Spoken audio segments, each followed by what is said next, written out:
अपने पसंदीदा शो के फुल एपिसोड देखने के लिए अभी डाउनलोड करें दंगल प्ले ऐप।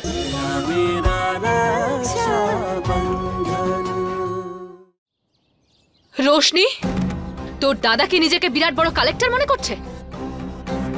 আর এখানে আমরা সবাই পঞ্চায়েত প্রধান তার ছেলে, আমাদের কি আর কোনো কাজ নেই নাকি? এতগুলো ঘন্টা ধরে আমরা এখানে অপেক্ষা করে আছি ওর, আর তুই ওকেই সাপোর্ট করছিস, অথচ তুই নিজেই জানিস না যে তোর দাদা কোথায় আর আদৌ এখানে আসবে কিনা। শিবরাজ কোথায় আছে? মা, সমর, চল আমরা সবাই যাই এখান থেকে। আরে আমি তো আগেই আসতে চাইছিলাম না, সে তো শিবা আমার সামনে হাত পা জোড় করলো যে চলুন আমাদের সঙ্গে উদ্ঘাটনে, তাহলে একটু সম্মান বাড়বে সবার, না হলে তো আমি আসছিলামই না। সময় কার কাছে আছে?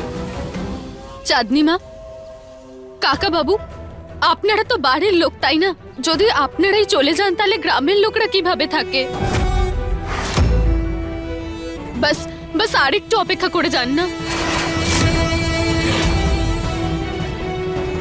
আরে চলো চলো চলো চলো এখান থেকে, চলো চলো। মা উঠুন আপনি। জ্যাঠামশাই, আমি আপনার কাছে অনুরোধ করছি আর একটু অপেক্ষা করে যান, গ্রামের লোকেদেরও বলুন না। কোনো লাভ নেই আর এসব বলে, কেউ থাকবে না আর এখানে। আমরা বাড়ির লোক, আমাদের আর থাকতে ইচ্ছে করছে না, তাহলে গণ্যমান্য ব্যক্তিরা থাকবে কেন? হ্যাঁ রোশনি বোন, এখন আর অপেক্ষা করা খুব মুশকিল। আর এমনিতেও আপনার দাদার কোনো খবরই নেই, আদৌ উনি আসছেন কিনা কেউ জানে না। ক্ষমা করে দেবেন, এবার আমাদের অনুমতি দিন।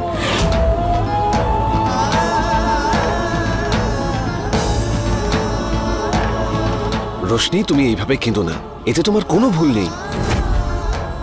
আর আমার তো এটা ভেবে অবাক লাগছে যে তোমার দাদা যখন এখানে আসবেই না, তখন এসব নাটকের দরকার কি ছিল?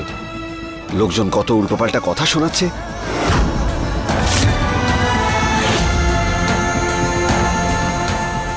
শিবা,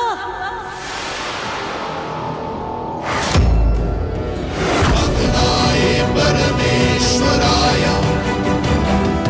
जलवायु शुद्धीकरणाय च होत्रमहरणं यस्मिन् कर्माणि क्रियते तदग्निहोत्रम्।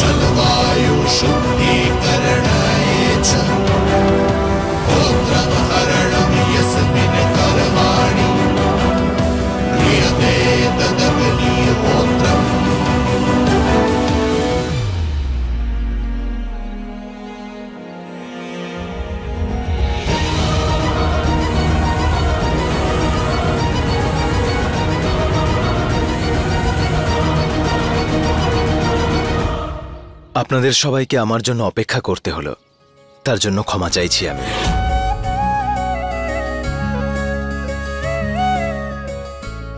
কাকা, বেঁচে থাকো। কিন্তু বাবা, এত দেরি করলি কেন? আরে কি হাল বানিয়ে রেখেছিস নিজের।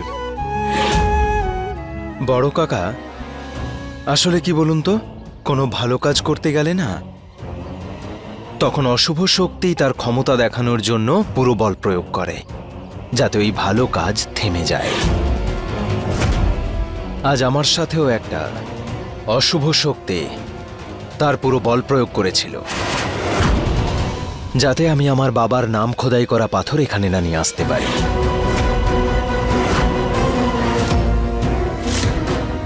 কারণ ও কখনোই চায় না এই রাস্তায় বাবার নাম খোদাই করা পাথর থাকুক, আর এই রাস্তার নাম উমেদ প্রতাপ সিং সড়ক রাখা হোক। আমিও আমার বাবাকে কথা দিয়েছিলাম, সে কথা রাখলাম।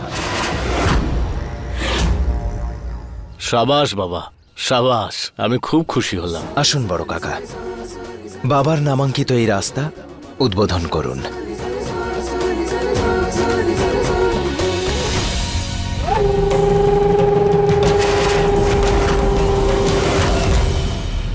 মানুষ নও তুমি শিবা, খুব বাজে তুমি।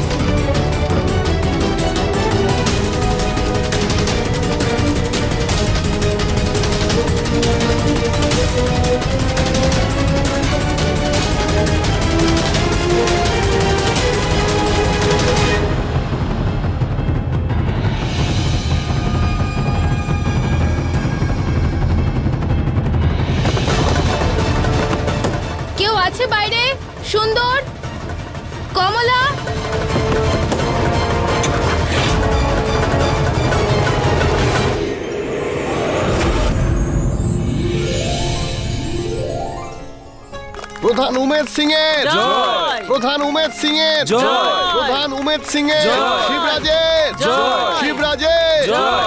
শিবরাজের জয়! শিবরাজের জয়!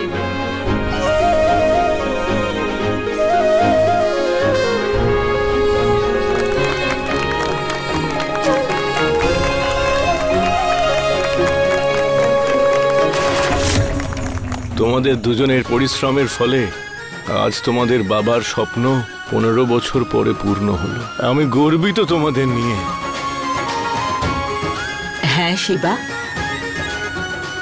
আজ তুই খুব বড় একটা কাজ করেছিস। তুই এই রাস্তা বানিয়ে এই গ্রামের ভাগ্য খুলে দিয়েছিস। সত্যি, এরপরে সমস্ত গ্রাম তোদের পরিবারকে সম্মান করবে আর তোদের দুজনকে আশীর্বাদও করবে। আরে ঠিক আছে, ঠিক আছে।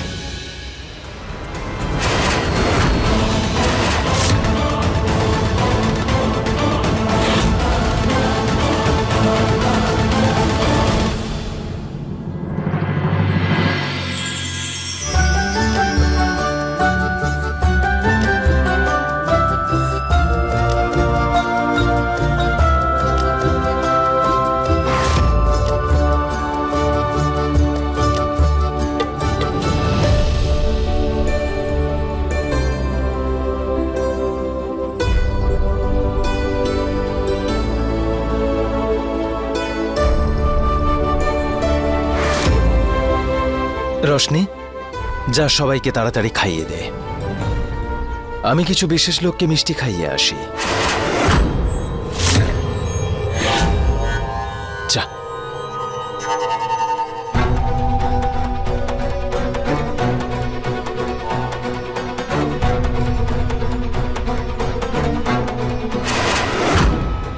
ধন্যবাদ চাঁদনি মা। আরে মুংসিং, তুমিও খাও। আরে খাও খাও, লাড্ডু খেতে খুব ভালোবাসো তো তুমি, তাই না? তুমি খাবে না? অনেক ধন্যবাদ, আজ আমার বাবার স্বপ্ন সফল হলো। তুমি অনেক চেষ্টা করেছিলে যাতে আমি আমার বাবার নামাঙ্কিত পাথর নিয়ে না পৌঁছতে পারি, কিন্তু আসলে কি জানো তো, আমি আমার বাবার নামাঙ্কিত পাথরের নিচে তোমার এই নোংরা উদ্দেশ্যটাকে শেষ করে দিয়েছি।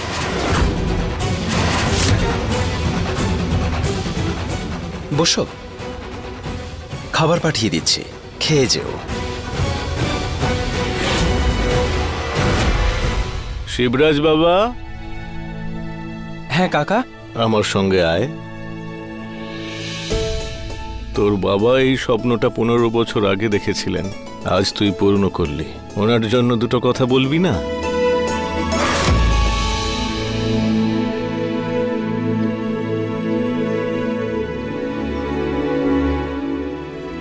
আমার বাবা জমিদার উমেদ প্রতাপ সিং মানুষরূপী ভগবান ছিলেন। উনি চিরকালই নিজের ভালোর কথা না ভেবে অন্যের ভালো করতে চাইতেন, কখনো কাউকে ছোট করতেন না, সবাইকে একসাথে নিয়ে চলতেন আমার বাবা। গ্রামের মানুষদের দুঃখকে নিজের দুঃখ আর তাদের খুশিতে নিজের খুশি খুঁজে পেতেন আমার বাবা। সারা গ্রামকে নিজের পরিবার বলে ভাবতেন, আর এটা ভেবেই আমার গর্ব হয় যে আমিও আমার বাবার দেখানো পথ ধরে এগিয়ে চলতে চাই। তার দেওয়া শিক্ষায় শিক্ষিত হয়ে গ্রামের মানুষের ভালো করতে চাই। আপনাদের সকলের দুঃখকে আমার দুঃখ, আপনাদের খুশিতেই আমার খুশি খুঁজতে চাই।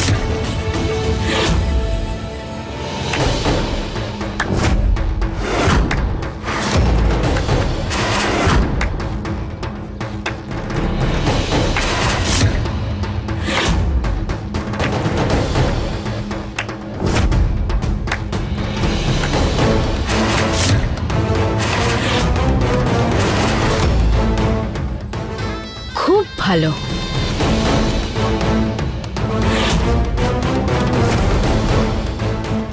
কনক,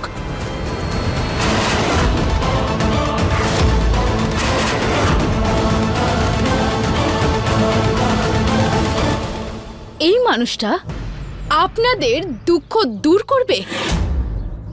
যে নিজের বাড়ির লোকের উপরে অত্যাচার করে।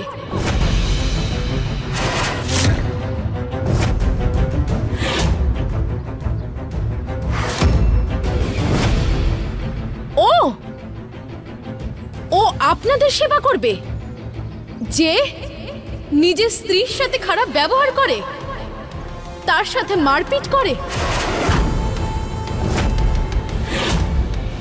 আমি জানি না যে উমেদ সিং কেমন মানুষ ছিলেন, কিন্তু ও শিবরাজ উমেদ সিং ও কেমন ধরনের মানুষ সেটা আপনারা জানেন না। ও নিজের অহংকারের অন্ধকারে থাকা ছাড়া আর কিছুই দেখতে পায় না। ও আপনাদেরকে কিভাবে উপকার করবে? ও মানুষ নয়, অমানুষ, একটা অমানুষ। আর না, যারা যারা মানুষ হয় না তারা তারা আমাদের দুঃখ বুঝতে পারে। ওর মতন অমানুষ দুঃখ বুঝতে পারে না। কনক বৌদি, এই না রোশনি, এই শিবা আজকে আপনাদের সামনে অনেক বড় মহান মানুষের যে দাঁড়িয়ে আছে না, ও চাকর ছিল আমাদের বাড়ি। আমার বাবার আর মায়ের ইশারায় চলতো। ও আমাদের ব্যবহার করা জামা কাপড় পরতো, আমাদের ফেলে দেওয়া খাবার খেত। আর একদিন দুর্ভাগ্যবশত আমার বাবা দায়বদ্ধ হয়ে আমার বিয়ে ওর সাথে করিয়ে দিল। ওকে একটু সম্মান কি দিয়ে দিয়েছি, ও নিজের জায়গাটাই ভুলে গেছে। কারণ ওই যে মানুষ বলে না, কুকুরের পেটে ঘি সহ্য হয় না। কনক, বাস আর তামাশা করো না তুমি। না হলে কি শিবা, মারবে? মারো না, মারো, আর না হলে বাঁধো আমাকে। যদি আমার হাতে থাকতো না তাহলে আমি মরে যেতাম, কিন্তু ওর মতো নিষ্ঠুর আর অমানুষ মানুষের সাথে কখনোই বিয়ে করতাম না। এসব আপনি না রোশনি, আজকে তুই কিচ্ছু বলবি না। তোকে তোর বাবার দিব্যি। তোর এই দাদার রাগ, ওর এই পাগলামো, ওর অহংকার আর ওর ইগো যখন আসে, তখন তার আগে তো ও কিছুই দেখতে পায় না, তাই না? তুই আমাকে বল, যদি আজকে তোর বাবা বেঁচে থাকতেন তাহলে প্রশংসা করতো ওর এই কাজের জন্য? অ্যাকচুয়ালি তুই জানিসই না কি হয়েছে, কেউই জানে না। আপনারাও শুনুন, আমি স্ত্রী, ওর কাছে আমার দুঃখ, আমার কষ্ট আর আমার ফিলিংসের কোনো মূল্য নেই। শুধু কি নিয়ে ভাবে জানেন? শুধু ওর বাবার নামের নেম প্লেট নিয়ে চিন্তা। আজকে ও এই নেম প্লেটটার জন্য আমার গায়ে হাত তুলেছে, আমাকে একটা ঘরে আটকে রেখেছিল, আমার উপরে অত্যাচার করেছিল এই নেম প্লেটটার জন্য।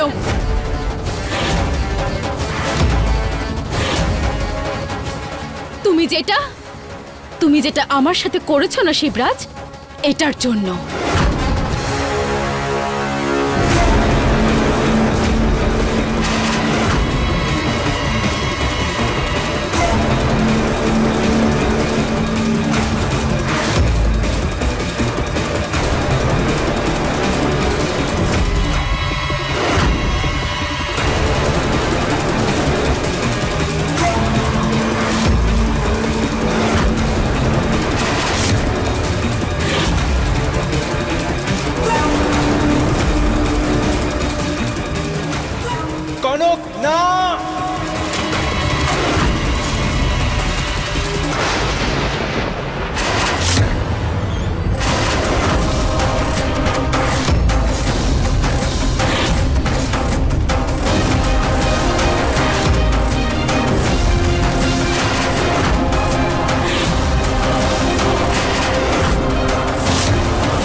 কনক, তুই তো বিষাক্ত জিনিস রে।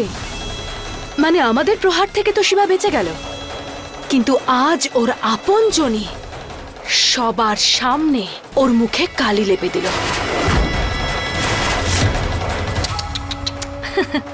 বেচারা এসেছিল সম্মানিত হতে, কিন্তু ওর বউ তো ওকে সবার সামনে অপমানিত করে দিল।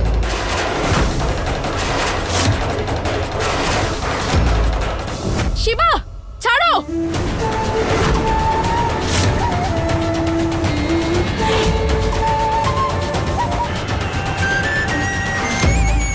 শিবা, শিবা!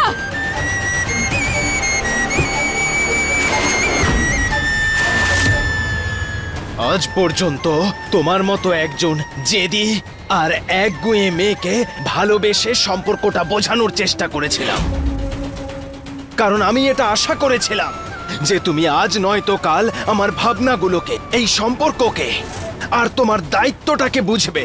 কিন্তু আজ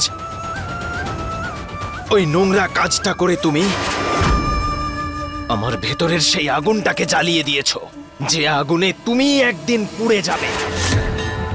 তুমি আমাকে জঙ্গলি জানোয়ার ভাবো না, এটাই ভাবতে না তুমি আমাকে। আজ আমি সেই হিংস্র জানোয়ারটাকে জাগিয়ে তুলবো। ওঠো, ওঠো বলছে। আমি তোমার মতন একটা অমানুষের সাথে থাকতেই পারবো না, আর একটা মুহূর্তও আমি সহ্য করব না তোমাকে। আমি কিভাবে যাবে আমি দেখবো। শিবা, চুপ! ছাড়ো! দাদা, কি করছো তুমি এগুলো? ছাড়ো! কোথায় যাবে? দাদা, দাদা, তুমি ছাড়ো! অশ্নি, আমি বললাম যা এখান থেকে। আর আমাদের স্বামী স্ত্রীর মাঝে কথা বলার কোনো অধিকার তোর নেই। ছাড়!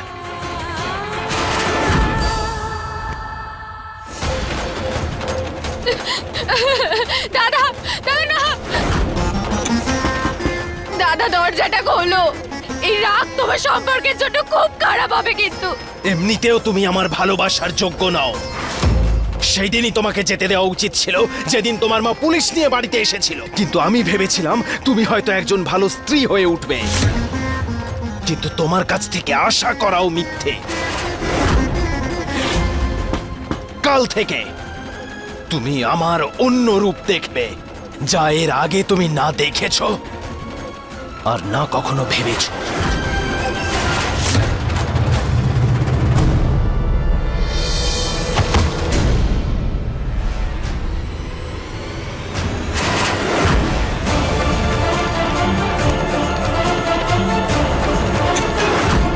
রোশনি, এই রোশনি, এই রোশনি, চোখ খোল।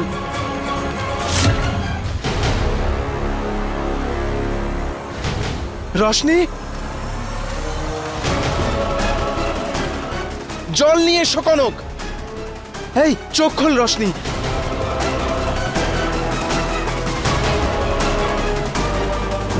যাও, তুমি গিয়ে ডাক্তার নিয়ে এসো কনক, তাড়াতাড়ি যাও। রোশনি, ওঠ বোন। রোশনি!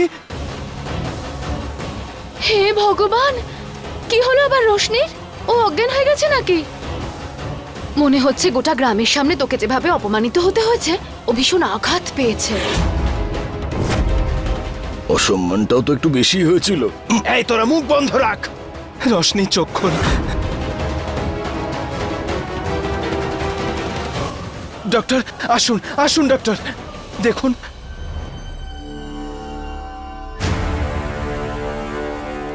আপনারা সবাই বাইরে গিয়ে ওয়েট করুন, আমি দেখছি।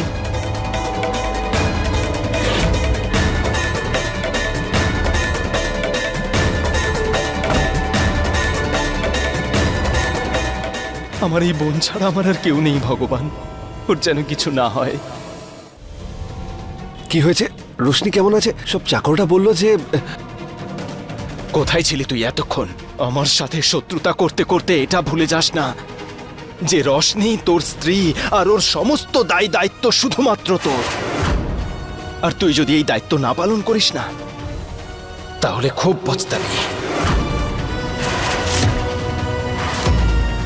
একটা কথা বলছি, ভালো করে শুনে রাখ।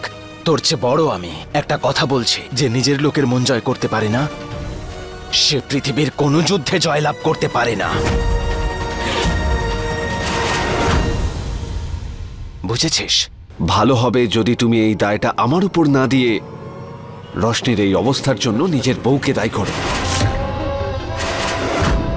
যেভাবে তোমার বউ সারা গ্রামের সামনে তোমাদেরকে অপমান করেছে, এটা তারই ফল। বেচারি রোশনি সহ্য করতে পারেনি, আর ওর এই অবস্থা হয়েছে। রশনির এই অবস্থার জন্য আমি নই, ওর দাদা দায়ী। সবকিছু ওর দাদার জন্য হয়েছে। নিজের ইগোর সামনে আর কিছু দেখতে পাই নাকি? ডক্টর, আমার বোন কেমন আছে? ওর জ্ঞান ফিরেছে? হ্যাঁ, এখন ঠিক আছে, ওর জ্ঞান ফিরেছে। দেখুন, এই সময়টায় ওকে ভালো রাখতে হবে। বেশি স্ট্রেস যদি আসে তখন মাথা ঘোরানো, অজ্ঞান হওয়া, এটা তো কমন। এই পরিস্থিতি মানে কি পরিস্থিতি? Congratulations, she is pregnant. ও মা হতে চলেছে।